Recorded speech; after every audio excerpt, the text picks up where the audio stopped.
नोएडा में साइबर ठगों के एक बड़े गिरोह का पर्दाफाश हुआ है, जो लैप्स हो चुकी बीमा पॉलिसी का पैसा वापस दिलाने के नाम पर देश भर के भोले भाले लोगों को ठगी का शिकार बना रहा था। फेज 1 थाना पुलिस ने बड़े इन्वेस्टिगेशन करते हुए सेक्टर 10 में चल रहे फर्जी कॉल सेंटर पर छापा मारकर 3 शातिर साइबर अपराधियों को रंगे हाथों गिरफ्तार किया है। आपको बता दें, पुलिस की इस इन्वेस्टिगेशन में आरोपियों के कब्जे से mobile phone, laptop, printing machine, data sheet और अन्य इलेक्ट्रॉनिक उपकरण बरामद किए गए हैं, जिनका इस्तेमाल ठगी के लिए किया जा रहा था। पुलिस जांच में सामने आया है कि ये शातिर अपराधी अब तक करोड़ों रुपए की ठगी कर चुके हैं। पुलिस ने त्वरित इन्वेस्टिगेशन करते हुए 1 करोड़ 20 लाख रुपए की रकम फ्रीज करा दी है। आरोपी खुद को बीमा कंपनी का प्रतिनिधि बताकर लोगों को फोन करते थे और रिफंड के नाम पर उनसे मोटी रकम वसूलते थे। जांच में ये भी खुलासा हुआ है कि आरोपी बीमा कंपनियों से जुड़े लोगों से पैसों के बदले ग्राहकों का डेटा खरीदते थे। इसी डेटा के आधार पर वे देश के अलग अलग राज्यों में रहने वाले लोगों को कॉल कर ठगी को अंजाम देते थे। नोएडा पुलिस अब सिर्फ ठगों तक सीमित नहीं है। पुलिस डेटा उपलब्ध कराने वाली कंपनियों के खिलाफ भी कड़ी इन्वेस्टिगेशन की तैयारी में है।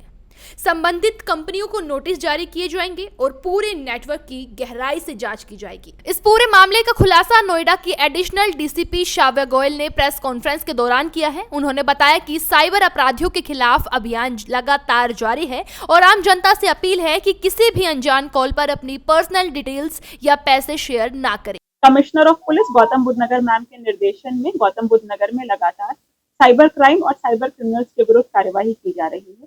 इसी अभियान के तहत थाना फेज 1 पुलिस ने एक इंश्योरेंस स्कैम को बस्ट किया है और 3 आरोपियों को गिरफ्तार किया है। ये आरोपी लोगों से उनकी लैप्स बीमा पॉलिसी को रिन्यू कराने के नाम पर ठगी कर रहे थे। हर व्यक्ति से 10,000 से लेकर 1 लाख रुपए तक की धनराशि प्राप्त कर रहे थे। इनके 20 खाते हम लोगों को मिले हैं जिनको फ्रीज कराया गया है और कुल धनराशि 1 करोड़ से अधिक है जिसको फ्रीज कराया गया है। इनके विरुद्ध कई राज्यों में कंप्लेंट्स दर्ज हैं जिसमें इनके विरुद्ध कार्यवाही की जाएगी। इसके अलावा जो इसमें मुख्य आरोपी है वो पैसे डायरेक्ट न लेकर बेटिंग के जो अकाउंट्स हैं उनके थ्रू सोर्स करता था, जिससे 20% कमीशन बेटिंग ऐप वालों को मिलती थी और 80% जो है आरोपी को प्राप्त हो जाती थी। इससे पुलिस को उन तक पहुंचने में और कठिनाई होती। मैम, अब तक कितने लोगों के साथ ठगी कर चुके हैं? इन लोगों ने सैकड़ों लोगों के साथ अभी तक ठगी की होगी। हम लोग के पास ऑलरेडी करीब 20 कंप्लेंट्स आ चुकी हैं। मैम, ये डेटा कहाँ से लेते थे? ये डेटा लेजिटिमेट कंपनी से लेते थे, जो लेजिटिमेट इंश्योरेंस कंपनीज को प्रोवाइड करते हैं।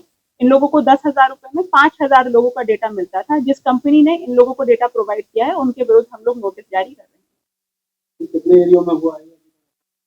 ये सभी राज्यों में जो भारत के हैं हम लोगों को इसमें कंप्लेंट्स मिली हैं। तमिलनाडु, कर्नाटक, महाराष्ट्र आदि से हम लोग को कंप्लेंट्स मिली हैं और भी हम लोग जानकारी कर रहे हैं। बीमा पॉलिसी वापस कराने के नाम पर भोले भाले लोगों को ठगी का शिकार बनाने वाले शातिर गिरोह का फेज 1 थाना पुलिस ने खुलासा किया है।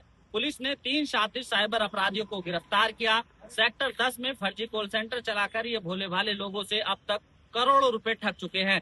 पुलिस ने इनके अलग अलग बैंक अकाउंट से लगभग 1 करोड़ 20 लाख रुपए को फ्रीज किया है। पुलिस का ये कहना है कि देश के अलग अलग राज्यों के भोले भाले लोगों को इन्होंने ठगी का शिकार बनाया है। आगे की जांच पड़ताल की जा रही है। अधिकतर ये डेटा इंश्योरेंस कंपनी से लेते थे। फिलहाल पुलिस ने कहा है कि संबंधित इंश्योरेंस कंपनियों को भी नोटिस जारी किया जाएगा। नोएडा से नवनोडा के लिए मैं साजिद अली।